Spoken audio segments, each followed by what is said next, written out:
Ito po yung naging pahayag ni Senador Chis Escudero na siya po ngayon ang presiding officer na inelect ng Senado para sa ginaganap na impeachment trial ni Vice President Sara Duterte, kung saan tinanong po siya kasi ni Senator Ping Lacson tungkol sa ipinahayag ni Chis Escudero na kinakailangang 2/3 na boto ang kailangan mula sa kabuuang nahalal na mga senador na 24.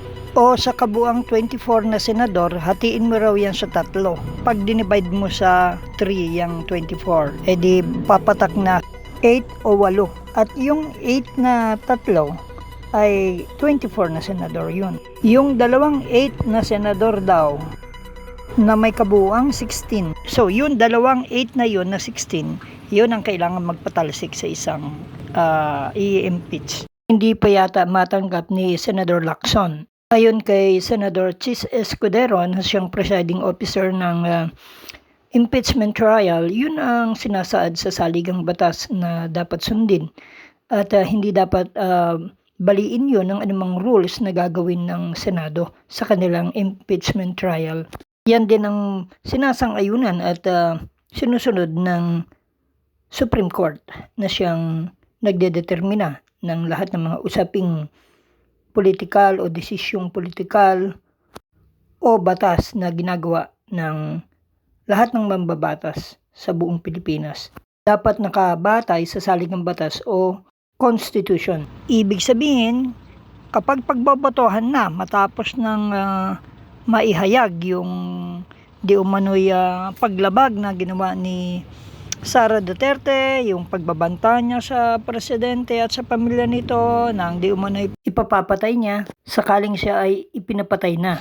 At yung mga intelligence pa na hindi maipaliwanag o hindi niya na nagamit sa tama at di umano'y ito ay kinamkam niya at yung iba pang, kasi ilang articles of impeachment po yan yung ibig sabihin yung mga ikinaso sa kanya na pag natapos na yan na nalaman na ng madla at sinabi na sa kanya yung mga bakit sa kailangan tanggalin sa kanyang pagiging vice president, sinabi na lahat ng kaso, ipialam na rin lahat dahil total naka-televise naman po lahat ito, napapanood naman lahat ito ng buong daigdig.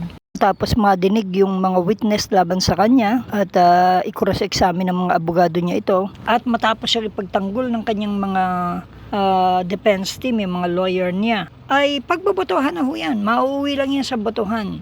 Di tulad sa korte na isang judge lang ang hahatol. That's parliamentary procedure. Pag hahatiin, yung kapulungan, yung kung 24 senators tayo, sino ang pabor na siya ay i-impeach na, okay, patalsikin sa pwesto niya o magbobotohan yan. So dito binigyan din ni Senator Chis Escudero yung kung ano sinasaad ng batas na sa 24 na nakaupong mga senador, yung nakaupo, hindi yung present lang kahit yung mga nakakulong, yan yung mga 24 na elected na mga senador na nahalal, sa kanila ay dapat 16 ang isinasaad ng batas. Hindi mo pwedeng baguhin yan sa saligang batas yan Yan ang pinagbabasehan ng lahat ng gagawing batas ng Senado, ng Kongreso, dapat di malalabag yan. Yan yung pinaka-mother ng lahat ng batas ng isang bansa. Kaya nga saligang batas, saligan ng mga gagawing batas. Pagbabatayan ng mga gagawing batas sa Pilipinas. So, 16 nga po ang kailangang mapurdos na boto na papabor na i-impeach si Sara. Then may impeach. Pero kung mababa o 15 lang o 14, 13 ay hindi pwede. Kasi ang boto so far ngayon nila Lacson ng senador na kampi o mga tauhan ng presidente ay ni Bongbong Marcos ay nasa 13 po sila. Okay, dati 11 pero napalipat nila, napilit itong si Chis Escudero at saka itong sa takot ba yun? Si Joel is alive Villanueva. Yun, natahimik ngayon doon, hindi na siya masalita ngayon. Parang natalian sila ay si Chis Escudero dahil wala namang pwedeng so naging 13 na sila. Ngayon yung dating sa kabila na Ngayon na lamang ay 8 na lamang sila. Ayan sila Amy, sila yung dalawang magkapatid na Bilyar, yang si Bongo, si Robin Padilla, yung magkapatid na Cayetano at yung ilan pa nilang kasama. 8 sila lahat. Na lang, yung sa ngayon yun natira. Pero kasi dati kanila itong si Chis Escudero at saka itong si Villanueva, o di 10 na sila kapag ganun. Ngayon, kanila pa rin si Bato na nagtatago ngayon, di 11 na. Ngayon, sumuko at kinasuhan kasi ng plunder itong si Marcoleta. Himas rehas na rin, lupit nyo. 12 na sana, pang 12 yun. Pang 13 naman itong si Jinggoy. So dahil nadakip na ngayon, dalawa nakakulong na si Jinggoy at saka itong si Marcoleta, nagtatago naman itong si Bato, kaya 10 na lang. Lumipat pa, napalipat pa. Siguro, sabi tinakot kung nakakasuhan, sige. Kaya lumipat itong si Chis at si Joel Villanueva. Ngayon ay majority black ng Senado. Sa side sila ngayon nila Win Gatchalian, sama-sama sila badi-badi, pero wag ka parang parang hindi pa rin. Pansinin nyo to si Joel Villanueva, may galit yan dyan sa majority yan. Hindi yan tunay na Marcos loyalist, kakulay. Pansamantala lang yan. Pati yan si Chis Escudero, inipit nyo kasi, kaya yan. May rebellious yan sa loob. Parang mga asong tinalian sa kadenas at sa bibig. Di makatutol, tahimik lang. So ngayon, kulang pa rin yung majority black, yung black ni Marcos na 13 para maging 16. Para mapatalsik si Sara. Dahil po 13 ngayon kasama si Chis Escudero at saka si Joel Villanueva sa majority black, 13 sila lahat. Kulang pa rin ng 3 para makagawa sila ng 16 votes para mapatalsik ng tuluyan si Bagyong Inday Sara Duterte, Vice President. Yun ang hinihingi ng salig ng batas Kaya yan yung tinanong at parang di makapaniwala at tutol dyan si Ping Lacson. Dapat sundan natin yung wag nating ibaluktutin o baliin o gumawa tayo ng sarili nating ruling na hindi nakabatay iyan dun sa saligang batas. Yan po yung pinag-usapan nila dyan. Kaya maging tayo bilang mamamayan, against naman tayo sa lahat ng mga senador na para sa atin. Hindi naman sila magagaling lahat. Mahirap pa rin ang Pilipinas. Talagang mahal pa rin ang mga bilihin. At saka korap pa rin ang Pilipinas. Di ba?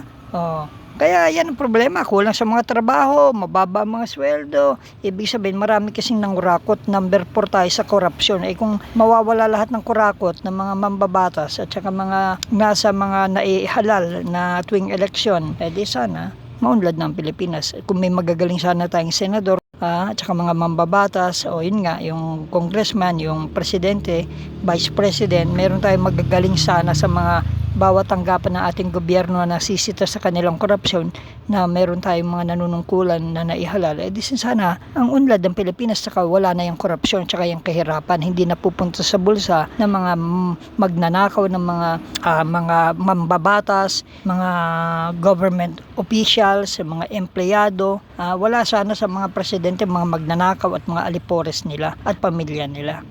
Hindi yung sila yung mayaman, naghihirap ang Pilipinas. Kaya kung ako lang din, galit ako sa mga yan, dapat yung mapuksa, parusahan ng Diyos, malusaw, mamatayin na rin at paltan sila ng matutuwid at ng Diyos at na pang mahirap talaga, pang bansang nagmamahal talaga sa bansa. Hindi yung mga katulad ng mga present nating mga nanunungkulan, ay talaga halos walang kwenta, walang kakayanan, walang talino. So sana sa susunod na election 2020 magkaroon tayo ng bago. So ngayon sa aking pananaw, so ito ang kalalagayan natin. Ninanasa ng mga pro-Marcos senators na matanggal si Sara. Majority sila pero kulang ang bilang nila. Kailangan pa ng 3 para yung 13 nila maging 16 para pwede nang i-impeach si Sara. So yan ang tunay na kalagayan. At merong iba nagbibigay ng opinion na ganyan din ang magiging final niyan. Hindi naman pwedeng ibendalo o baluktutin ng baguhin itong saligang batas. So, hindi naman pwede. Pwedeng baguhin pero gawin ng Kongreso at Senado yan. Matagal pa. Kaya, ayan. Tayo sa may pinakamagandang saligang batas Constitution, pero mga baboy lang yung mga politiko natin at saka mag-corrupt na mga magnanakaw at hindi na train ng takot sa Diyos at tunay na pagmamahal sa bayan ng kanilang mga magulang. Kurakot, tiunting kunin na sana kayo ni Lord. Peste at salot ng lipunan. Pahirap sa mamamayan, mga makamundo, mga magnanakaw na mga walang puwang sa langit ayon kay Hesukristo. Chair would like to recognize Senator Judge Lacson. Mr. Presiding Officer, Your Honors, just so it will be clear to our fellow senator judges, as well as the panel of prosecutors, the defense team, and the public in general, yesterday after your election as presiding officer, you stated, the Constitution states, The Constitution provides that no person shall be convicted without the concurrence of 2/3 of all the members of the Senate. and then you continued, with 24 members of the Senate, a literal interpretation of this means that conviction requires the affirmative vote of at least 16 senator judges. However, you also made it clear Those who disagree are not without recourse, because this is without prejudice to the right of any party who holds a different view to seek judicial relief. And should the Supreme Court, who possesses the sole authority to interpret the Constitution, by virtue of its power of judicial review, render a different ruling on this question other than what the Chair has stated, this Court and this representation shall faithfully abide by that ruling of the Supreme Court. my point of inquiry, Mr. Presiding Officer, is this portion of your opening statement a matter of legal opinion on your part as presiding officer, or does it constitute a ruling by the impeachment court? If the response is, it is the latter, does this mean that this court, through the presiding officer, has raised the level of discourse to a justiciable issue or a dispute that the Supreme Court may have legal authority to settle and resolve? In case either one or both panels in front of us decide to exercise their right to challenge the said ruling, should they deem it as a grave abuse of discretion by this court? I submit, Your Honor. The response of the presiding officer is in the affirmative.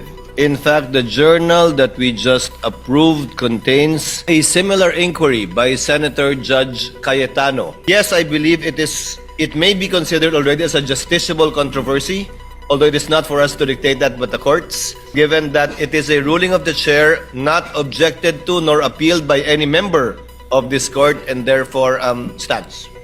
Thank you for the clarification, Mr. Presiding Officer.